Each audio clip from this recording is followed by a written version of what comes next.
여러분 안녕하십니까? 광주 MBC 뉴스투데이 시작합니다. 먼저 오늘의 주요 뉴스입니다. 사업비만 1조 2천억 원 규모의 정부 공모사업인 인공태양 연구시설에 나주시가 1순위로 선정됐습니다. 혁신도시의 에너지 관련 공공기관이 밀집해 있는 점 등이 높은 평가를 받은 것으로 전해졌습니다. 광주 지역 최대 재개발 사업인 광천동 사업과 관련해 공사비 증액 논란이 불거지고 있습니다. 시공사인 현대건설과 조합 측이 공사비 증액을 놓고 맞서고 있습니다. 운동을 하다 쓰러진 40대 남성을 길 가던 시민들과 쉬는 날 근처에 있던 소방관들이 살려낸 사실이 알려져 화제입니다. 중앙아시아 문화전시실이 국립아시아 문화전당에 문을 열었습니다. 실크로드를 따라 펼쳐진 상인들과 유목민들의 삶을 체험할 수 있습니다. 물가 상승 등을 이유로 시공사가 공사비 증액을 요청하면서 차질을 빚고 있는 재개발 사업자가 전국 곳곳에서 늘고 있습니다. 광주 지역의 최대 재개발 사업자인 광천동에서도 공사비 증액이 논란이 되고 있는데요. 현대건설 측은 6천억 원 이상의 공사비 증액을 요구하고 있고 조합 측은 근거도 없이 무리한 요구를 하고 있다며 맞서고 있습니다. 이재원 기자가 취재했습니다. 5,000세대 규모로 재개발이 추진되고 있는 광주 광천동 일대입니다. 주민들은 대부분 이주를 마쳤지만 이번 달부터 예정됐던 철거 공사는 진행되지 않고 있습니다. 생각보다 느리고 지금 하반기에는 펜스 쳐가지고 철거를 한다고 했는데 아직 그거는 안 되어 있고 올 봄까지는 꽤 있었어요. 근데 여름부터는 철거가 늦어지는 이유는 재개발 조합 측과 시공사인 현대건설이 공사비 협의를 마무리 짓지 못하고 있기 때문입니다. 현대건설 측은 지난달 공문을 통해 3.3제곱미터당 726만 원의 공사비와 2,400만 원대의 일반 분양가를 제시했습니다. 그러면서 6,800억 원의 공사비 증액도 요청했습니다. 이에 대해 조합 측은 터무니없는 요구라며 강력하게 반발하고 있습니다. 조합원의 추가 분담금은 공사비와 조합 사업비, 그리고 일반 분양가로 결정되는데 현대 측의 요구대로라면 조합원의 부담이 크게 늘어나기 때문입니다. 또 현대 측이 마감재의 질을 떨어뜨리는 등의 방법을 제안했다며 이는 당초 약속했던 최고 품질, 일명 하이엔드 아파트와도 거리가 있다고 말합니다. 그러면서 분양 시기가 좋지 않을 경우 착공 후 12개월까지 일반 분양 시기를 늦출 수 있는데도 현대 측이 근거도 없이 일방적으로 분양가를 산정하고 공사비도 증액했다고 조합 측은 주장하고 있습니다. 올라가는 부분에 있어서 어떤 부분이 너무 강하고 적고 이런 세세한 논의를 해야 되기 때문에 자료를 달라 하는데 자료를 전혀 제공하지 않고 있습니다. 이에 대해 현대건설 측은 협상안을 제시한 것일 뿐 아직까지 구체적으로 정해지지 않았다며 조합 측과 계속 협의하겠다는 입장을 밝혔습니다. 하지만 조합 측은 현대건설의 제안을 최후 통첩으로 받아들이면서 시공사 변경을 포함한 다양한 방법에 대해 조합원들의 의견을 수렴해 나간다는 계획이어서 양측의 입장은 좀처럼 좁혀지지 않고 있습니다. MBC 뉴스 이재원입니다. 오늘 비바람과 함께 날이 급격히 추워지겠습니다. 현재 레이더 영상 보시면 세로로 길게 형성된 비구름대가 유입된 모습 확인할 수 있습니다. 광주와 전남 곳곳에서 비가 내리고 있는데요. 내리는 비의 양은 많지 않겠습니다. 광주와 전남에 5에서 10mm가량의 적은 양의 비가 예보돼 있는데요. 비와 함께 돌풍과 천둥, 번개가 동반되겠고 일부 지역에서는 쌀아구박이 내릴 가능성도 있어서 비교적 요란한 비가 내릴 것으로 보입니다. 또한 그제 황사가 발원했는데요. 오늘 내리는 비에 황사먼지가 섞여 내릴 가능성도 있어서 적은 양의 비라도 되도록 맞지 않도록 주의하시는 게 좋겠습니다. 해안 지역을 중심으로는 강풍주의보가 함께 발효 중인 가운데 강한 바람도 동반되겠습니다. 서해안을 중심으로는 시속 70km 이상, 그 밖에 광주와 전남 내륙 지역에서는 시속 55km 이상의 강풍이 동반되겠습니다. 비와 함께 기온은 큰 폭으로 낮아지겠습니다. 광주의 현재 기온 10도 안팎 보이고 있습니다. 어제보다 2도가량 높은데요. 한낮 기온 11도에 그치면서 아침 기온과 큰 차이 없겠고요. 어제 낮 기온보다는 무려 9도가량 내림세를 보이겠습니다. 날씨 정보였습니다. 나주시가 꿈의 에너지라고 불리는 인공태양 연구시설 부지에 1순위로 선정됐습니다. 한국전력 등 에너지 관련 공공기관이 밀접해 있고 주민 수용성 등에서 높은 점수를 받은 것으로 전해졌는데요. 사업비만 1조 2천억 원 규모여서 지역이 들썩이고 있습니다. 보도에 김영찬 기자입니다. 인공태양 연구시설 부지로 나주 에너지 국가산단이 1순위로 선정됐습니다. 과기부에 따르면 나주와 군산, 경주 중 나주시가 부지 안전성과 연구 인프라 시설 등에서 다른 지역보다 가장 높은 점수를 받은 것으로 알려졌습니다. 우선 순위만 나주가 제일 많은 점수 받아서 1등 됐다는 얘기만 알고 있습니다. 또 인공태양을 상용화하는 데 필요한 한정과 에너지 공공기관이 밀집한 점도 높은 평가를 받았습니다. 최종 발표까지 보름 정도 남았지만 전남도와 나주시는 1순위로 선정된 것에 한껏 고무된 모습입니다. 인공태양 연구시설이 나주에 입지하면서 광주 전남의 미래 산업의 획기적인 전기가 될 것이다 이렇게 생각합니다. 하지만 나주가 1순위일 뿐 최종적으로 확정된 것은 아닙니다.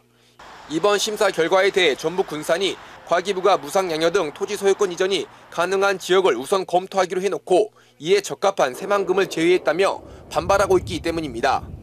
이 순위 지역의 반발로 과기부의 최종 발표는 이번 달 말에서 다음 달 10일로 미뤄졌지만 나주시와 전라남도는 큰 이변이 없을 것으로 보고 있습니다. 연구시설 부지는 예정대로라면 오는 2027년엔 착공합니다. 수소 1g으로 석유 8톤에 맞먹는 에너지를 생산할 수 있는 인공태양. 사업 규모가 1조 2천억 원대인 만큼 기업 유치와 일자리 창출 등 경제 효과만 수조 원대에 달할 것으로 예상되고 있어 지역민들의 기대감이 커지고 있습니다. MBC 뉴스 김영창입니다. 최근 광주의 한 대학 운동장에서 달리기를 하던 40대 남성이 의식을 잃고 쓰러졌습니다. 긴박한 순간 이 남성의 생명을 구한 건 현장에 있던 시민들과 쉬는 날 근처를 지나던 소방관들이었습니다. 주현정 기자가 현장 취재했습니다. 전남대학교 운동장 트랙을 달리던 한 남성이 속도를 줄이는 듯 하더니 이내 앞으로 고꾸라집니다. 놀란 시민들이 모여들어 신고를 하는 사이 검은 운동복 차림의 남성이 빠른 속도로 뛰어와 응급처치에 나섭니다. 쓰러진 남성의 기도를 확보하는 사이 또 다른 남성이 달려와 망설임 없이 심폐소생을 실시합니다. 사고 15분 만에 환자를 구급대에 인계하고 나서야 서로의 어깨를 다독이며 인사를 나눕니다.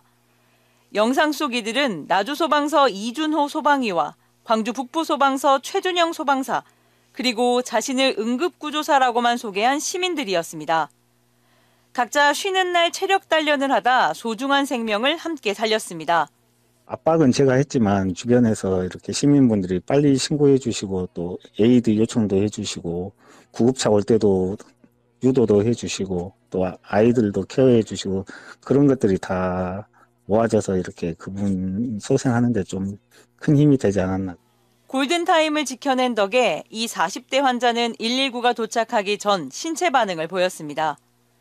긴급수술까지 신속하게 이어진 덕에 현재는 병원에서 건강을 회복 중입니다.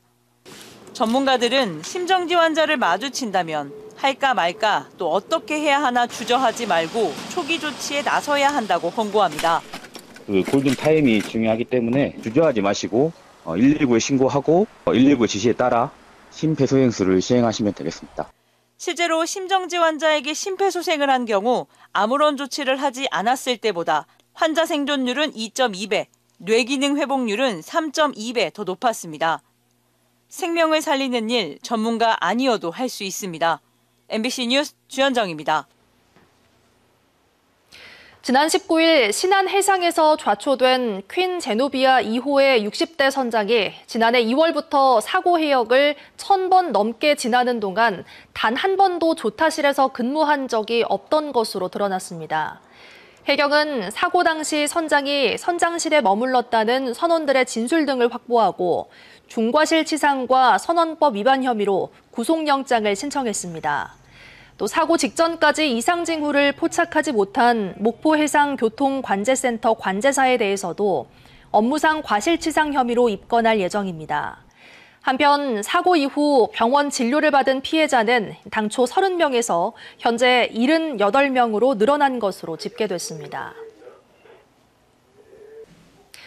사선 변호인을 선임할 수 없는 여건에 있는 취약 피고인들을 위한 국선 변호제도의 변론 품질 향상을 결의하는 자리가 마련됐습니다. 광주 고법과 관내 지법 소속 법관들, 광주, 목포, 순천 등 국선 전담 변호사들은 어제 광주에서 워크숍을 열고 국선 변호제도 개선 방안을 비롯해 국선 전담 변호사 업무 능력 향상과 재판부와의 소통 강화 중요성 등을 논의했습니다. 이 자리에는 새로 위촉되는 국선 전담 변호사를 위해 디지털 증거 확보 및 실무 변론 노하우 강의와 토론도 마련됐습니다.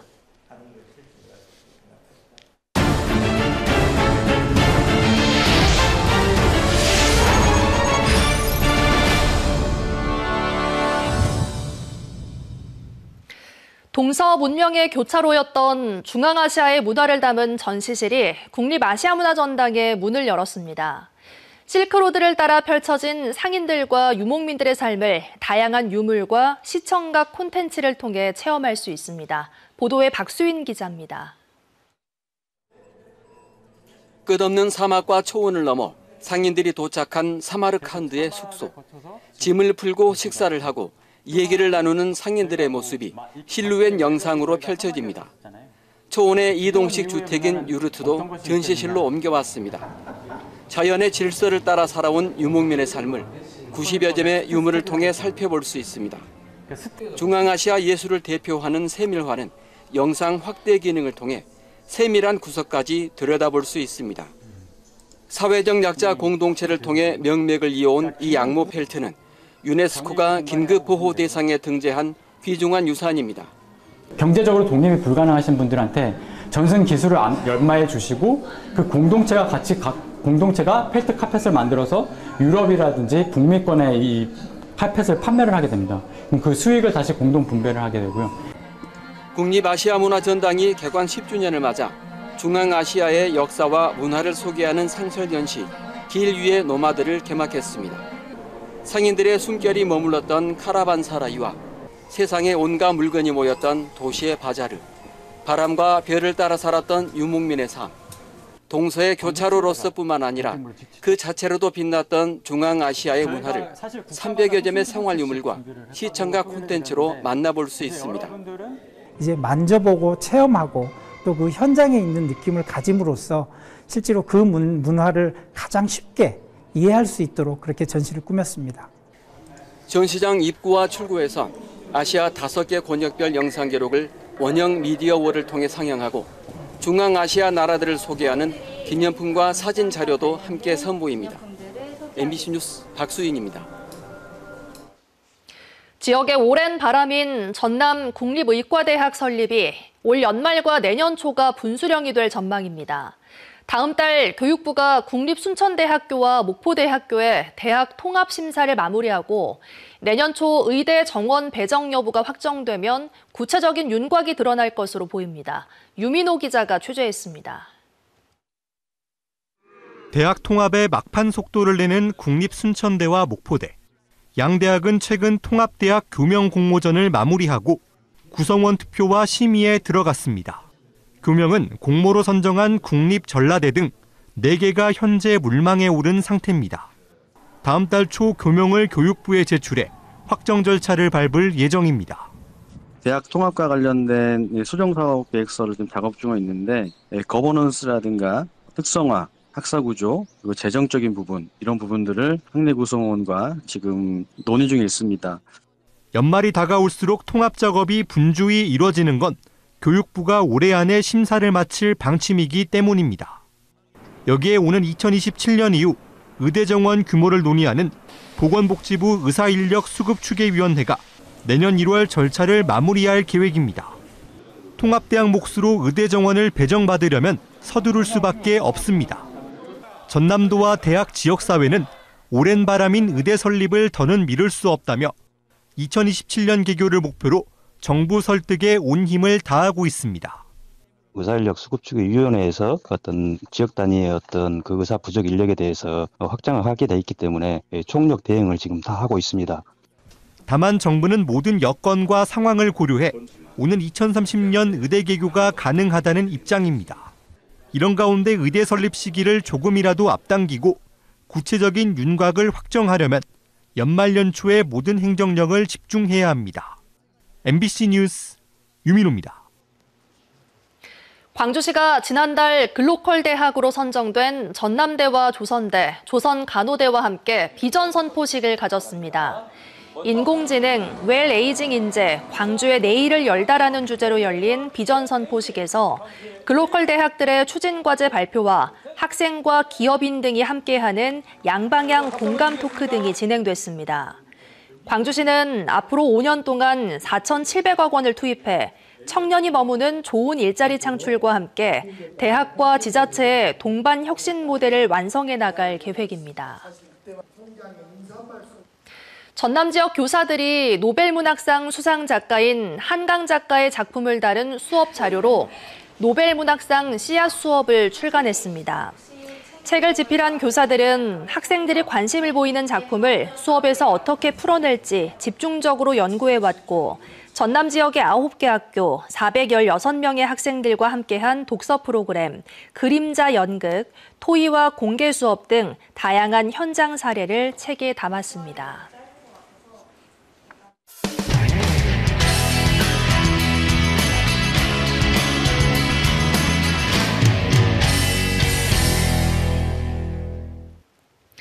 부산 가덕도 신공항 공사 기간이 기존보다 2년 가까이 늘었습니다.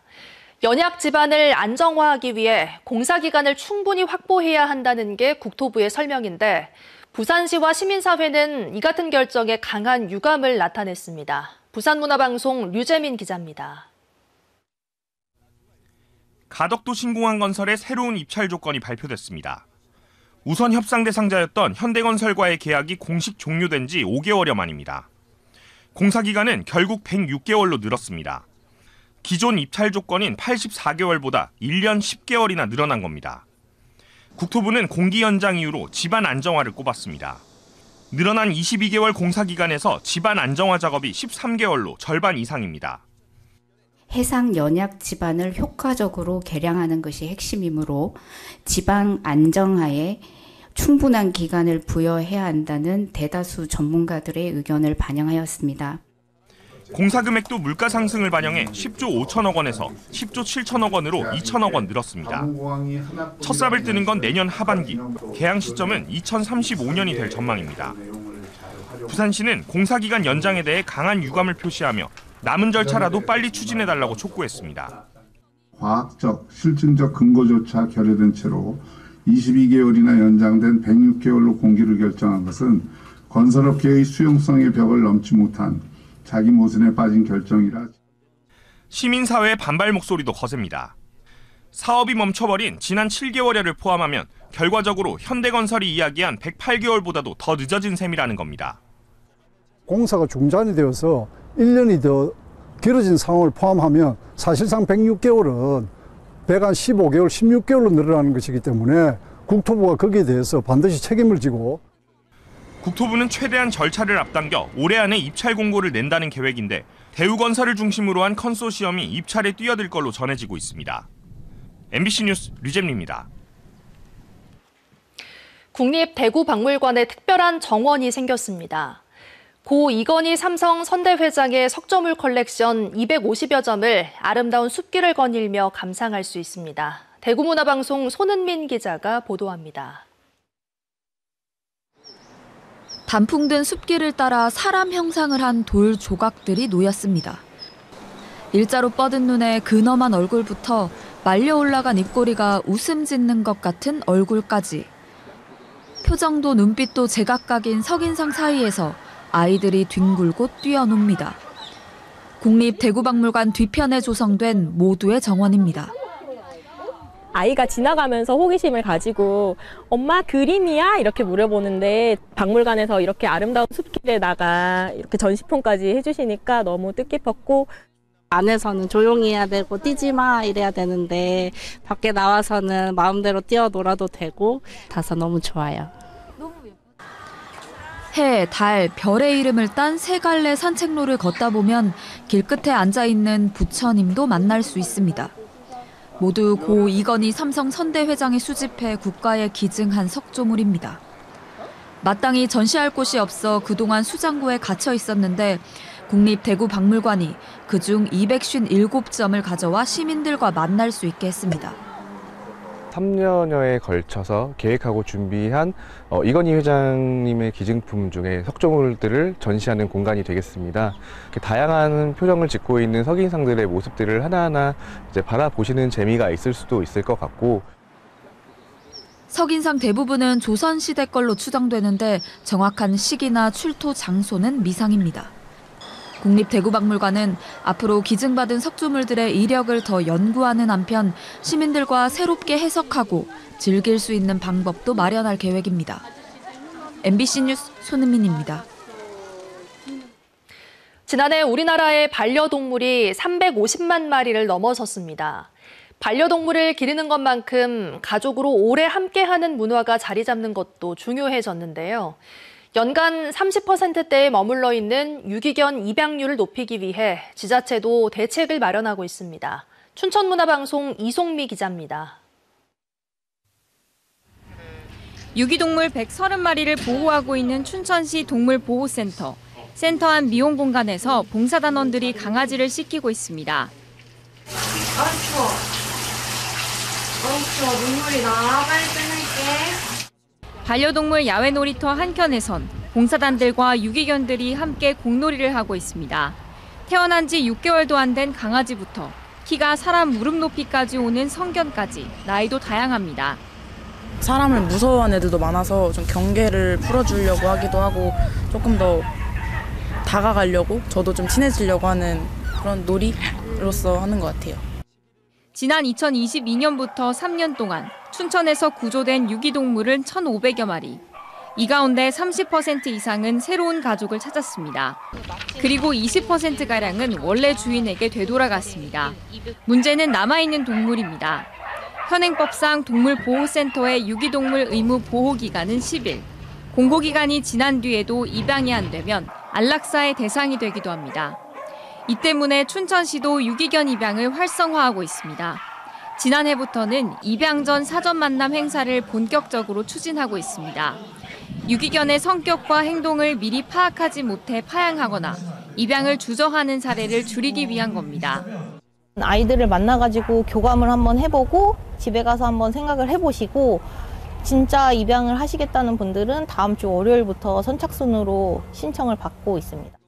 또 입양 전 50일간 길러볼 수 있는 임시보호제도 예산을 확보해 이르면 내년부터 도입할 예정입니다. 반려동물이 빠르게 늘고 있는 만큼 버려지는 반려동물을 어떻게 관리할지에 대한 지자체의 고민이 커지고 있습니다. MBC 뉴스 이송미입니다. 광주 도시철도 2호선 공사의 영향으로 남구 백운광장 일대가 부분 통제됩니다.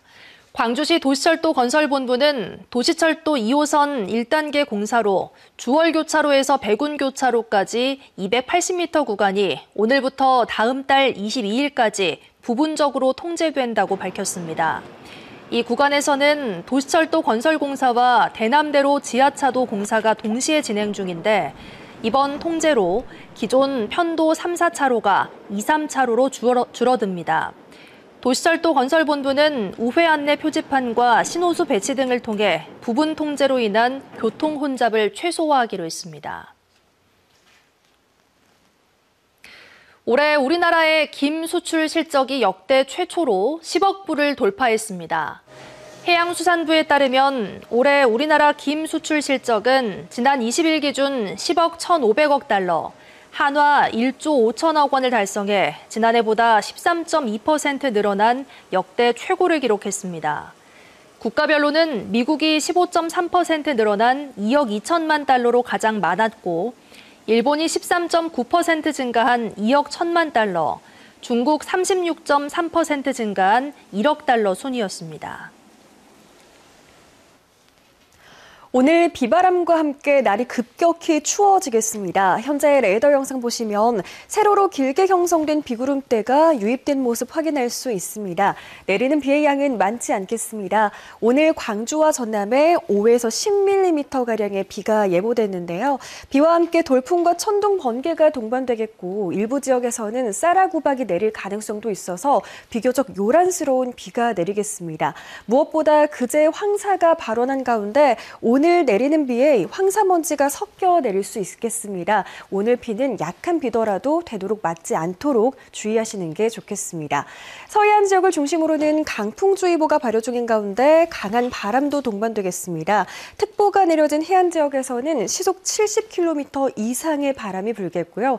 그 밖에 광주와 전남 내륙 지역에서는 시속 55km 이상의 바람이 예상됩니다. 오늘 기온은 큰 폭으로 내림세를 보이겠습니다. 출근길 기온은 10도 안팎으로 어제보다 2도가량 높은데요. 한낮 기온 11도에 그치면서 아침 기온과 큰 차이 없겠고요. 어제 낮 최고 기온보다는 무려 9도가량 낮은 기온 보이겠습니다. 무안의 낮 기온도 종일 11도 안팎에 머물겠습니다. 곡성의 한낮 기온 11도, 순천의 낮 기온 12도에 그치면서 어제보다 훨씬 쌀쌀한 날씨가 예상됩니다. 전해상에 풍랑특보가 발효 중입니다. 바다의 물결은 서해 남부 먼바다에서 최고 4.5m로 매우 높게 일겠습니다. 모레 또다시 비 소식 들어 있습니다. 날씨 정보였습니다. 이상으로 뉴스 마칩니다. 함께해 주신 여러분 고맙습니다. 언제 어디서나 내 손 안의 뉴스. 광주 MBC 뉴스 유튜브 구독으로 함께하세요.